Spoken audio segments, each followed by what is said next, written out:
معاني أسمى دستور.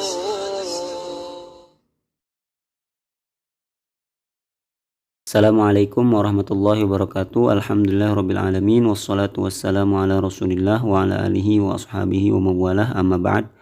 Allahumma anfa'na bima 'allamtana wa 'allimna ma yanfa'una wa zidna ilman nafi'an ya rabbal alamin.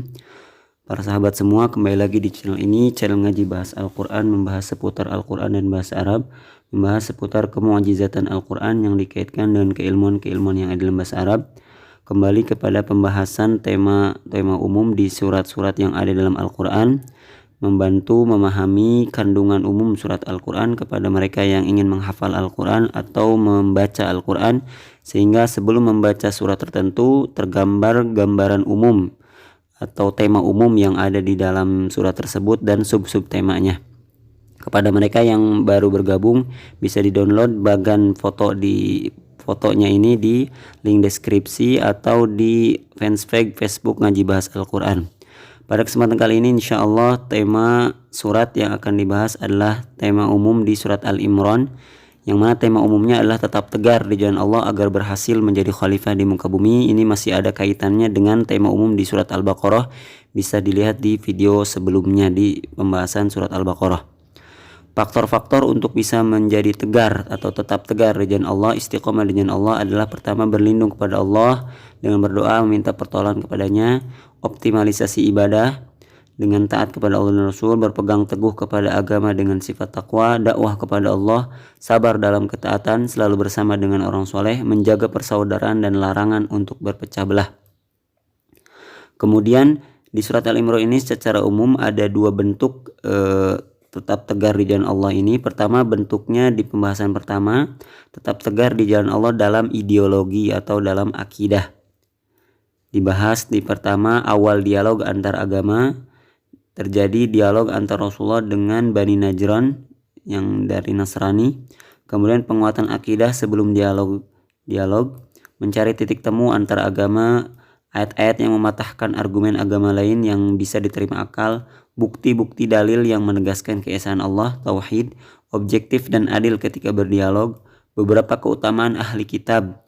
Kemudian terakhir, peringatan agar tidak fanatik buta kepada keyakinan di agama lain. Setelah itu di bagian pertama ini juga membahas manusia-manusia pilihan dari para orang-orang soleh, para nabi, istri Imran dan nazarnya. Kemudian pemilihan Siti Maryam, yang mana Siti Maryam ini sebagai simbol perempuan yang teguh di jalan Allah, simbol teguh dalam beribadah, teguh dalam menjaga kehormatan. Doa Nabi Zakaria agar dikarunia putra. Di bagian pertama juga dibahas tentang penegasan Nabi Isa sebagai manusia biasa yang walaupun tidak mempunyai bapak tetap diciptakan sebagaimana Nabi Adam dengan kun fayakunnya Allah, dengan kekuasaan Allah. Setelah itu dibahas tentang Allah berikan Nabi Isa kitab dan hikmah, Allah berikan Nabi Isa mukjizat, dan pengakuan bahwa mukjizat itu datang dari Allah bukan dari Nabi Isa sendiri. Setelah itu pembahasan tentang risalah para nabi semuanya sama, yaitu agama Islam. Agama Islamlah yang hanya diridhoi Allah, yang diterima oleh Allah.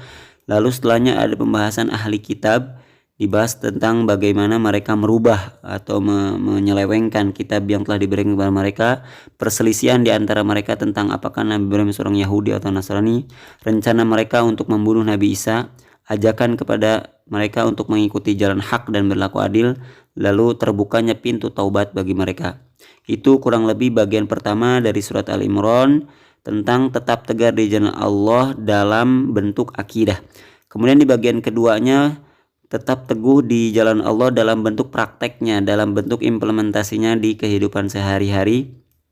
Pertama dijelaskan tentang haji, yang bagaimana haji ini merupakan latihan diri, mental, iman, dan kekuatan untuk tetap jalan atau tetap teguh di jalannya.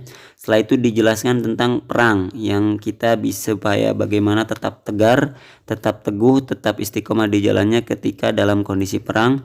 Dijelaskan kondisi perang ketika perang Badar, persiapan sematang mungkin untuk berperang. Kemudian setelahnya dijelaskan bahwa sekuat apapun, sebagaimana apapun persiapan, ya, tetap kemenangan muslim itu atau kemenangan itu di tangan Allah. Kita hanya berusaha sekuat tenaga dan hasilnya ditawakalkan kepada Allah. Setelah itu pembahasan tentang perang Uhud, yang mana di pertama itu para pemanah di atas bukit tidak mematuhi perintah Nabi sehingga mengakibatkan kekalahan orang muslim pada waktu itu.